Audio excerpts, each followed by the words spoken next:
Una de las mayores preocupaciones que noto cuando debatís en los comentarios de mi canal es esa preocupación constante en saber si somos o no influenciados o manipulados, y de qué manera lo somos. Os saco de dudas. Estamos constantemente influenciados, tanto por el resto de los grupos o de personas como por los medios de comunicación. Y ya está. Ya tocaré en su momento qué formas de influencia social existen y cómo se dan y tal. Hoy vamos a hablar de una forma muy concreta: la espiral del silencio. Teorizada por la politóloga Elizabeth Noel Newman en su libro La espiral del silencio, opinión pública, la piel social, es una teoría que sirve como mecanismo para captar los cambios de la opinión pública, además de definir también cómo los individuos generan estas opiniones. Para Newman, la opinión pública es una forma de control social. Si un medio puede controlar la opinión de un colectivo, puede controlar a ese colectivo. Además, la importancia de la dinámica social no solo depende de quienes hablan, sino también de los que callan. Newman además apunta que los responsables de la difusión de estas opiniones son los medios de comunicación masivos, que otorgan a los ciudadanos las herramientas, las ideas materiales y argumentarias para generar esa opinión. El individuo observa constantemente su entorno social y responde a ello según le beneficie, si ajusta sus creencias o entra en concordancia con otros grupos de referencia. Newman no se aleja mucho de lo propuesto por los psicólogos como Bandura o Mischel y sus teorías del desarrollo de la personalidad a nivel cognitivo y social. El ambiente influye en el individuo y el individuo influye en el ambiente. Ahora bien, ¿cómo se ajusta el individuo a la opinión pública? Como hemos dicho, los medios de comunicación ya ofrecen el material. El individuo solamente procesa y se posiciona en un lado o en otro. Y el cómo se regula esto se debe a dos hipótesis. Por una parte, las personas temen ser aisladas de su entorno social, y por eso prestan atención a las opiniones y comportamientos de la gente de alrededor, aceptando aquellas ideas que correspondan con la mayoría. Vamos, el miedo al rechazo de toda la vida. Y por otro lado, las personas gustan de ser aceptadas y admiradas. Vamos, lo que viene siendo el reforzamiento social. Por este motivo gustan de compartir sus ideas con gente similar con el fin de encontrar ese reforzamiento mutuo, pero tendrán reticencias a expresarse con gente de opinión distinta. Exactamente lo mismo que veíamos cuando analizábamos la psicología de los cotilleos y chismes.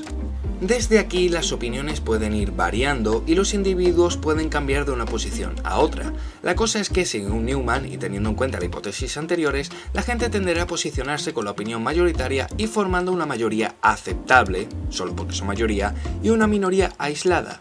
La dinámica sería algo así. Si una mayoría considera su opinión de minorías, estos tenderán a abandonarla.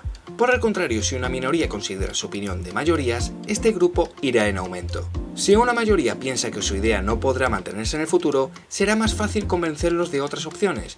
Pero si por el contrario creen que esa idea se mantendrá en el tiempo, tardarán más en cambiar de opinión. Si un grupo tiene dudas en cuanto a una opinión dominante, es porque esta opinión está cambiando. Si ambas facciones se igualan a la hora de exponer sus opiniones en público, la que muestre mayor disposición será quizás la que predomine en el futuro. Este fenómeno se define como espiral porque la lógica que le sigue es como un círculo vicioso, un ciclo negativo que perjudica a las minorías y beneficia a las mayorías. Mientras más dominante sea una posición en los medios, más guardarán silencio las voces individuales contrarias.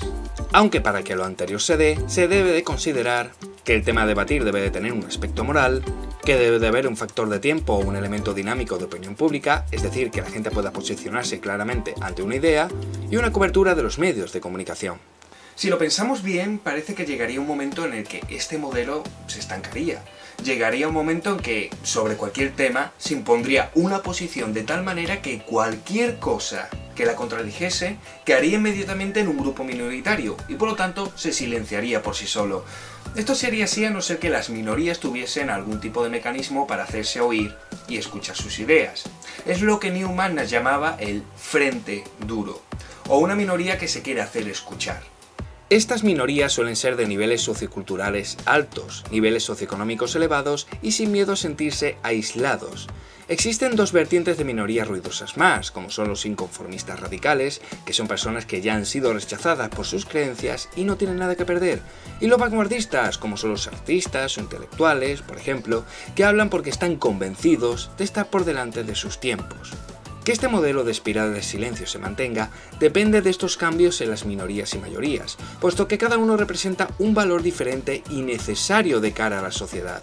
Las minorías representan el cambio y las mayorías la estabilidad. Lo útil de este modelo deriva de lo sencillo que es de aplicar a situaciones sociales actuales o incluso pasadas. Para que veáis un ejemplo, he contactado con mi colega Fray del canal Fray Martínez, que nos dará un ejemplo de ello. Hola, soy Fray Martínez. Muchísimas gracias a Álvaro por permitirme entrar en tu canal por un momentito. Y les invito a mi canal en YouTube. Abajo en la descripción del video de Álvaro encontrarán un enlace a mi canal, Psique Activa. Sin más, prometo hacer corto esta intervención, aunque es un poco extensa lo que voy a comentar.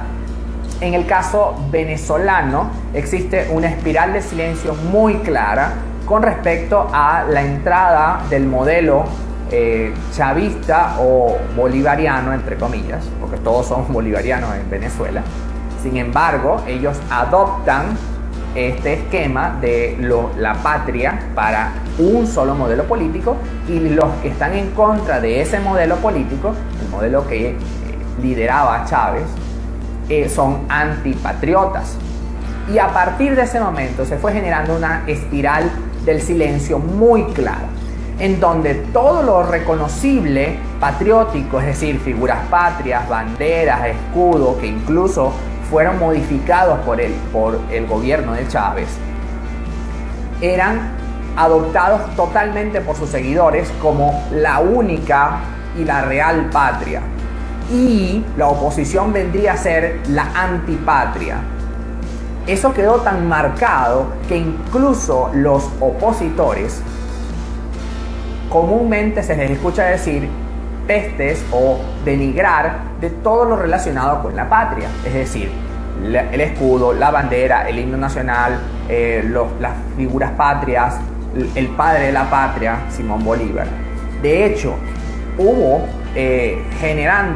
se generó un odio muy marcado entre los venezolanos, donde lo no patriótico, ¿sí?, vendría a ser todo lo relacionado a la oposición y en consecuencia con sus padres, los Estados Unidos.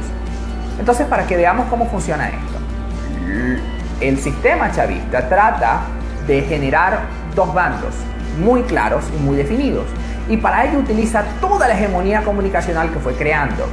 En Venezuela existen unos 8 o 10 canales públicos de señal abierta, y de ellos ninguno ya plantea temas concernientes a cambio de Estado, es decir, no le da muchos espacios a la oposición para mantener y generar sus mensajes. Pero lo que sí hay en exceso todo el tiempo es todo lo que realiza el Estado. Todos los meetings, las concentraciones, los esfuerzos que hace el Estado por generar sus mensajes siempre están marcados en todos los medios de comunicación. Y cuando los medios de comunicación no están pasando esos mensajes, muy probablemente el presidente Maduro en este momento encadenaría todos los mensajes. Es decir, desde el canal del Estado manda a que todos los canales tengan la misma señal que el Estado está en ese momento promulgando. Entonces, para que lo tengamos claro, la espiral busca apagar todos los mensajes relativos a lo que se opone al mensaje que esta persona o estos intereses desean generar en su situación, en su país, o en este caso en Venezuela. Hasta acá mi intervención. Muchísimas gracias por escucharme y gracias, Álvaro, nuevamente por permitirme estar un momentito en tu canal. Un saludo para ti, Fray. A grandes rasgos hemos definido en qué consiste la espiral del silencio, y sabiendo de qué va, es imposible fijarse en otras perspectivas desde la psicología que también explica este tipo de fenómenos. Ya que la espiral del silencio pertenece a la sociología y a las ciencias políticas, vamos a ver qué otros elementos de la psicología y también de las ciencias de la comunicación intervienen aquí. Por ejemplo, dentro de los fenómenos de influencia social, tenemos la conformidad social, propuesto por Ash y explicado en este experimento. Un grupo de participantes tenían que contestar una serie de preguntas sencillas en consenso. Las primeras preguntas eran fáciles y evidentes, y todo el mundo estaba de acuerdo. Sin embargo, cuando preguntaron sobre qué barra de esta lámina era más grande, todos contestaron inmediatamente por una respuesta evidentemente incorrecta. Todos menos uno, el auténtico participante de la prueba. El resto eran cómplices del experimentador. Aunque la mayoría de las veces los participantes contestaron acertadamente, todos sintieron un malestar significativo por llevarle la contraria a la mayoría. De hecho, un tercio de ellos se conformó con elegir la respuesta incorrecta del grupo. Ash demostró así nuestra inercia a dejarnos llevar por las mayorías, ya sea por miedo al rechazo, por necesidad de aceptación, por simple comodidad. Este fenómeno se puede dar en todo tipo de grupos, sin embargo es más acusado en grupos con mucha cohesión, es decir, grupos donde existe mucha unión entre sus miembros y ni hay apenas roces, opiniones contrarias ni conflictos entre ellos. Suena idílico, ¿verdad? Teniendo en cuenta de cómo funcionan los grupos, pero en realidad no lo es.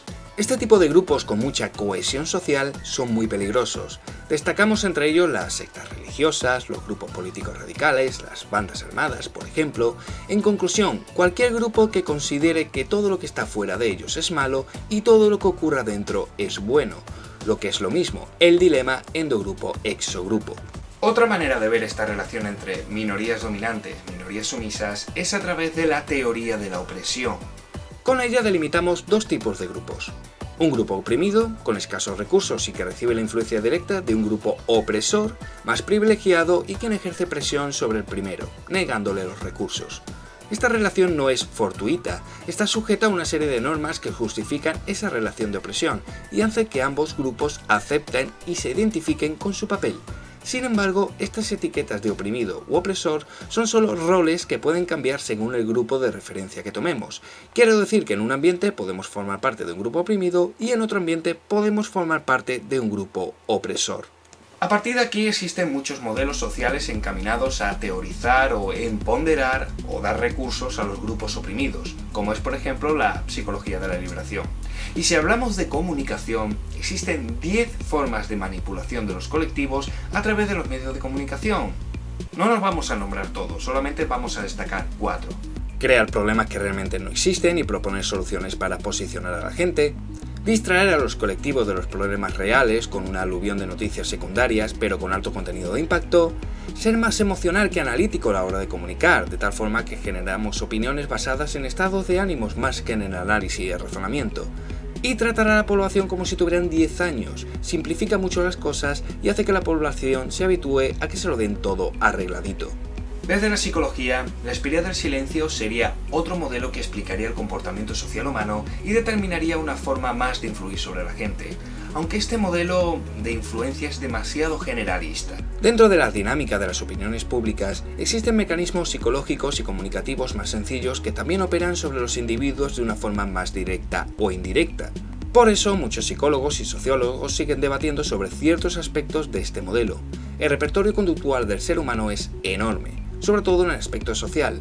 El pensamiento humano evoluciona, tanto a nivel individual como colectivo, y existen muchos más comportamientos sociales más allá de la opinión pública. En mi opinión, este modelo simplifica muy bien situaciones sociales concretas, tanto actuales como pasadas. Podemos ver así cómo los medios de comunicación influyen sobre un colectivo teniendo en cuenta solo un elemento como es la opinión pública.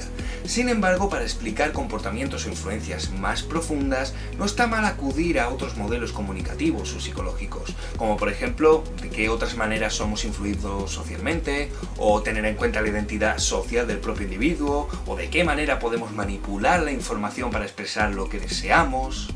Pero ahora es tu turno.